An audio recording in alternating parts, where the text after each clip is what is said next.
Good afternoon, everybody. This is Lorraine, Alternative Homesteading.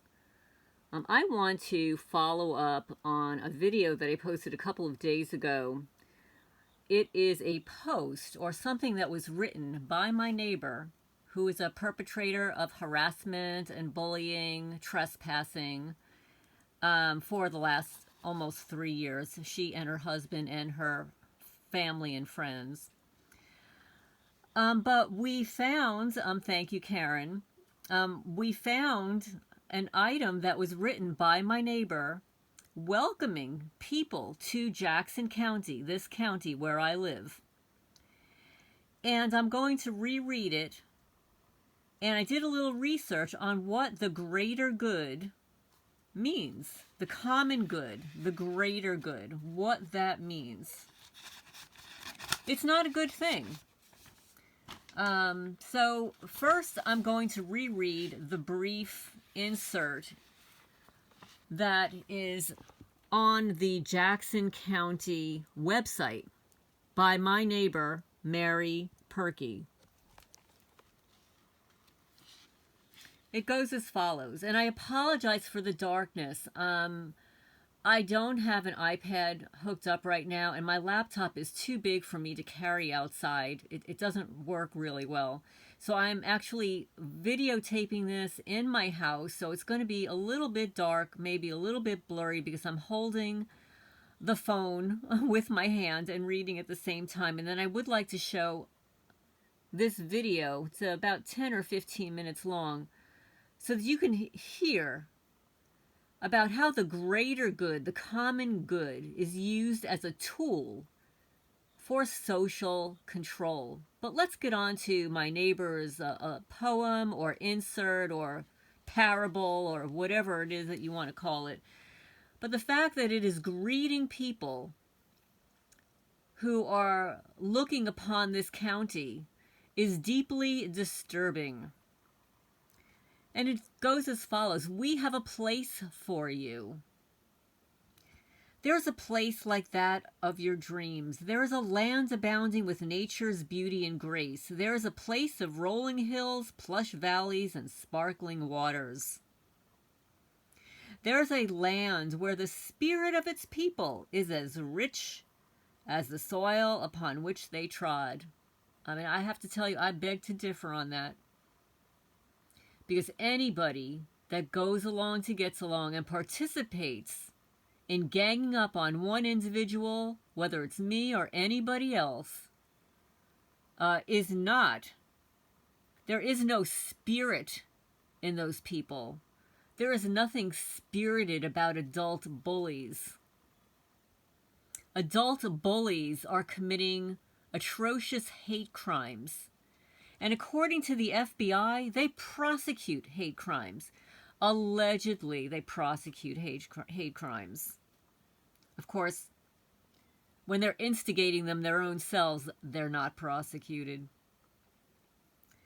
There is a place where uniting for the common good is still commonplace. And we're going to go into what the common good really means.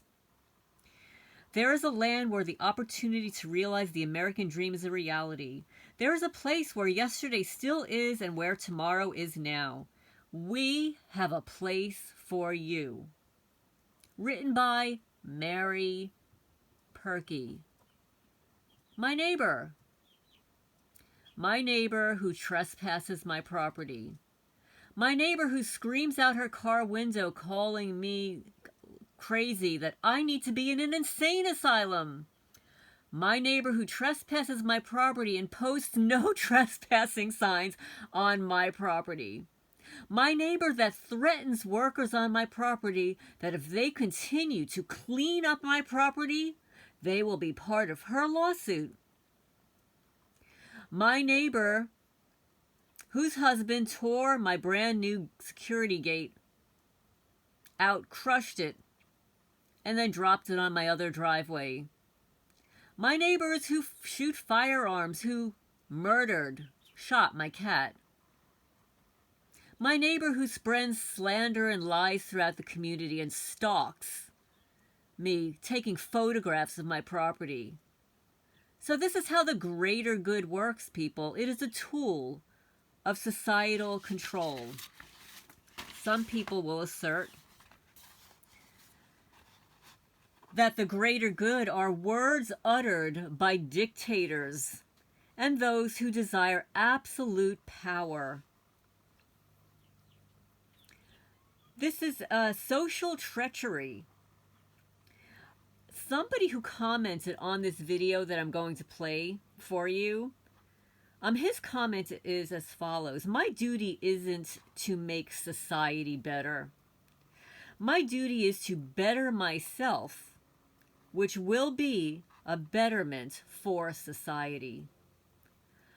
Now that is normal, healthy behavior, is bettering yourself so you can better society. It's sort of like taking care of yourself before you can help others. Sort of like the analogy that people speak about when you're on a plane that's taking a nosedive and you want to save everybody, but you first have to put your oxygen mask on first. You can't save anybody until you save yourself. So, and I agree with this commentary. My duty is not to make society better. It's not to bend a knee to anybody's will. It's to better myself, make myself the best possible person I can be. And with that, I'm going to play this video for you to hear. Now, this is a wonderful channel. Go over to this channel and view some of the other amazing videos, especially what's going on in our world today. The video is called Academy, the YouTube channel creator is Academy of Ideas. The topic of this video is how the greater good is used as a tool for social control.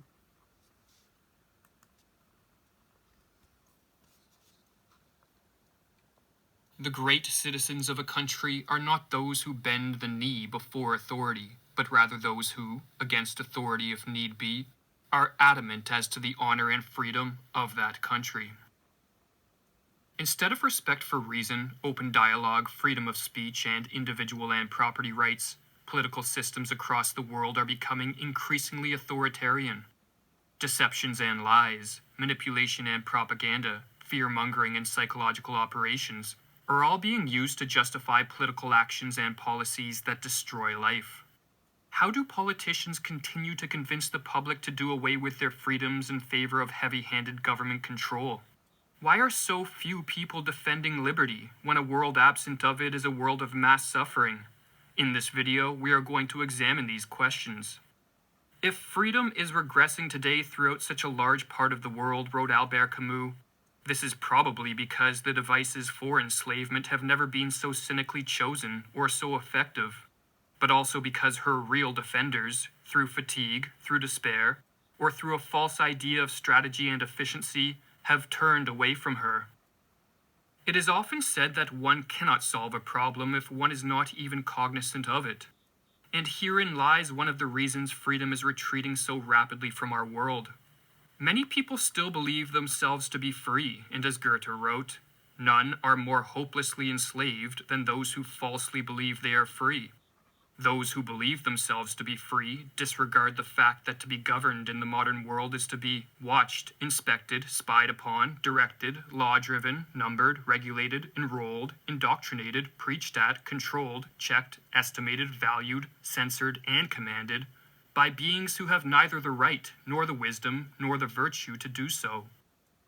Accepting our lack of freedom is a necessary step to counteract this undesirable condition. For so long as we remain in denial of the chains of servitude that are upon us, we will do nothing to cast them aside. But when we acknowledge our chains, we can begin to push back against them and in the process contribute to the creation of a better world, or as Camus noted, the task of men is not to desert historical struggles, nor to serve the cruel and inhuman elements in those struggles. It is rather to remain what they are, to help man against what is oppressing him, to favor freedom against the fatalities that close in upon it. Man's greatness lies in his decision to be greater than his condition. And if his condition is unjust, he has only one way of overcoming it, which is to be just himself. But widespread ignorance as to the lack of freedom is not the only reason why freedom is retreating from the world. Rather, there is also an idea that has infected many minds, and this idea, if not defeated, could prove to be the kiss of death for freedom in our generation. This idea is promoted by most politicians, indoctrinated into the youth at school and via popular culture, and championed by the vast majority of talking heads in the mainstream media. This idea is collectivism. To understand what collectivism is, we must consider the question: does the individual exist for the sake of society, or does society exist for the sake of individuals? Those who adhere to collectivism believe that the individual exists for the sake of society, and therefore that the individual has to subordinate himself to and conduct himself for the benefit of society, and to sacrifice his selfish private interests to the common good. This collectivist mindset is foundational to communism, fascism, and socialism. The common good before the individual good, proclaimed one of collectivism's most infamous adherents. The doctrine of collectivism has been put into practice by many dictators such as Hitler, Lenin, Stalin, Pol Pot, and Mao. Death, destruction, and suffering on a mass scale was the end result in each case. How does placing the good of society above the good of the individual tend towards such unfortunate outcomes? Is it not a display of compassion to sacrifice our personal interests for the greater good of our society? At first glance, collectivism may seem to be a virtuous position to take, but on closer investigation, a philosophical error called the fallacy of misplaced concreteness corrupts the practical application of this ideology. The fallacy of misplaced concreteness occurs when one treats what is merely an abstraction as an entity that exists in the real world. Collectivism, in claiming the individual must sacrifice his or her private interests for the sake of society, takes what is merely a concept, society, and treats such a concept as if it had a concrete existence. But as Carl Jung points out, society is nothing more than a term, a concept for the symbiosis of a group of human beings. A concept is not a carrier of life. In contrast to the individual that has a real existence in the world, society is an abstraction used to represent an ever-changing collection of individuals living and interacting in proximity. As far and as wide as one looks, one will never find a concrete entity called society that we can point to and identify in the manner analogous to how we can identify an individual. Society does not exist apart from the thoughts and actions of people. It does not have interests and does not aim at anything. The same is valid for all other collectives. Or as Carl Jung put it, the nation, like the state, is a personified concept. The nation has no life of its own apart from the individual and is therefore not an end in itself. All life is individual life, in which alone the ultimate meaning is to be found. As a society is a concept, it cannot think, act, speak, or choose, and therefore an individual or a group of individuals must be granted the ability to define the so-called societal greater good, and then granted the power to force individuals to act in service of this good. Since the dawn of civilization, it has been ruling classes who anoint themselves the arbiters of the greater good, and so not surprisingly the greater good, more often than not, merely amounts to the good of those in power. Or as the 20th century psychologist Nathaniel Branden wrote, "With such collectivist systems, the individual has always been a victim, twisted against him or herself and commanded to be unselfish, in sacrificial service to some allegedly higher value, called God, or Pharaoh, or Emperor, or King, or society, or the state, or the race, or the proletariat, or the cosmos." It is a strange paradox of our history that this doctrine, which tells us that we are to regard ourselves, in effect, as sacrificial animals, has been generally accepted as a doctrine representing benevolence and love for humankind. From the first individual who was sacrificed on an altar for the good of the tribe, to the heretics and dissenters burned at the stake for the good of the populace or the glory of God, to the millions exterminated in slave labor camps for the good of the race or of the proletariat. It is this collectivist morality that has served as justification for every dictatorship and every atrocity, past or present. The philosopher Georg Wilhelm Friedrich Hegel, a staunch collectivist who exerted a profound influence on the ideas of Karl Marx, promoted collectivism's negation of the individual with the following words: "A single person, I need hardly say, is something subordinate, and as such he must dedicate himself to the ethical whole. Hence, if the state claims life, the individual must surrender it. All the worth which the human being possesses, he possesses only through the state." Contrary to the philosophical trickery promoted by collectivism, neither the greater good of society, nor the state, nor any other concept used to describe a symbiosis of human beings is superior to flesh and blood individuals, whose spontaneous actions are the real creative and generative force in the world. As the 19th century British philosopher Oberon Herbert wrote, "The individual is king, and all other things exist for the service of the king." Or as he further explained, "The individual is included in many wholes: his school, his college, his club, his profession, his town or county, his church, his political party, his nation. But he is always greater than them all. All these various wholes, without any exception, exist for the sake of the individual. They exist to do his service. They exist for his profit and use." The conviction that the individual is king informed the ideas of the Enlightenment thinkers of the 17th and 18th centuries, and led to a rapid awakening to the vital connection between freedom and the individual rights of life, liberty, and property. Generally speaking, individual rights specify that the only freedom which deserves the name is that of pursuing our own good in our own way, so long as we do not attempt to deprive others of theirs or impede their efforts to obtain it. Each is the proper guardian of his own health, whether bodily or mental or spiritual. Those who support individual rights are not motivated by an insensitivity to the plight and suffering of others, but rather by the recognition that in granting each of us the freedom to pursue our own good, social cooperation, the division of labor, and a prosperous society emerge in a bottom-up manner, and thus the ability to help others also improves.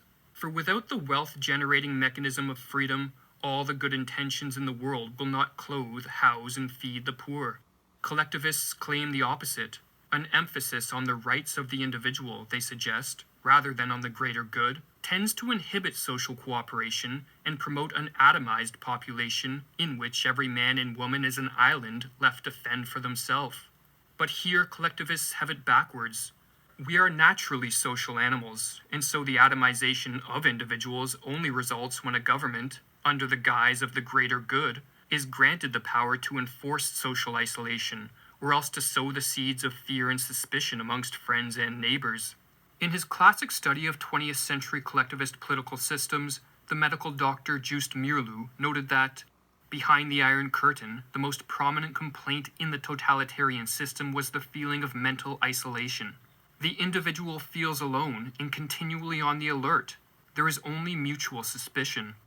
Carl Jung, who lived through the totalitarianism which swept across mid-20th century Europe, likewise observed, "The mass state has no intention of promoting mutual understanding and the relationship of man to man.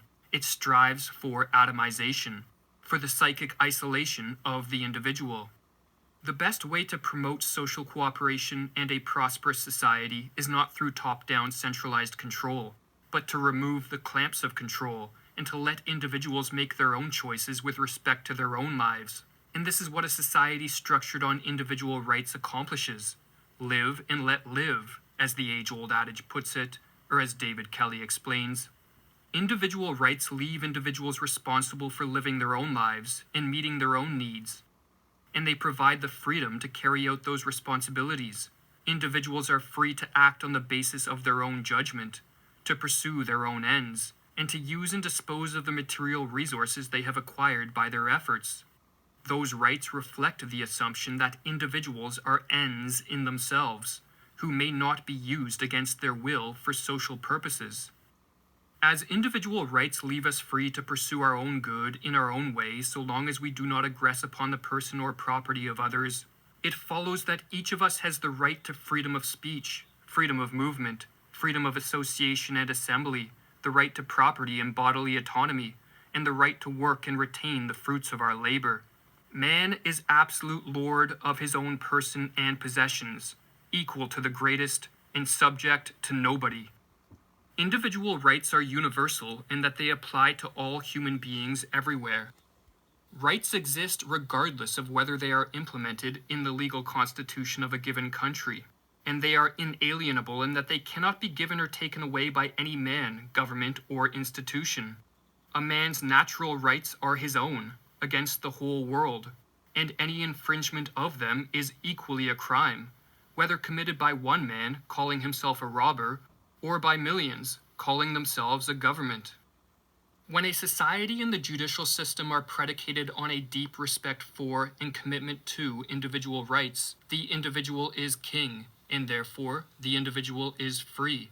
But when individual rights are transgressed under the pretext of public safety or the greater good, the individual turns into mere political property, which any mob or government or institution in power can oppress, detain, or eliminate if deemed necessary. As Lysander Spooner explained, there is no difference between political and chattel slavery. The former, no less than the latter, denies a man's ownership of himself and the products of his labor, and asserts that other men may own him and dispose of him and his property for their uses and at their pleasure. In the modern world, we are moving ever closer to a widespread acceptance of collectivism and thus the condition of political slavery to which Spooner alludes. At times such as these, it is useful to recognize that while the majority are complicit in their servitude, in standing on the side of freedom, we unite ourselves in spirit with all other guardians of freedom across the globe. I rebel, therefore we exist. Or as Camus further wrote, every insubordinate person, when he rises up against oppression, reaffirms thereby the solidarity of all men. Wow, I really like that, folks. I hope you enjoyed it. Please leave your comments down below. What's Thunderstruck on Carnival? What's Thunderstruck? Let's get rid of this commercial for a second here, guys. Thunderstruck! Got Thunderstruck.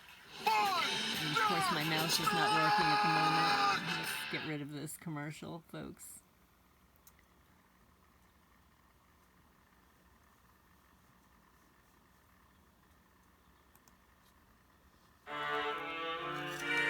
Okay, so please leave your comments down below. What do you think And about... the lie has, in fact, led us so far away from a normal What do you think society that you about cannot the even common orient good, yourself any the longer greater good, in the its common dense, good? gray fog.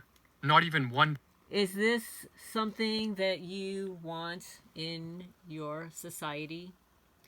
Would you want those words written as an introduction to your city or state?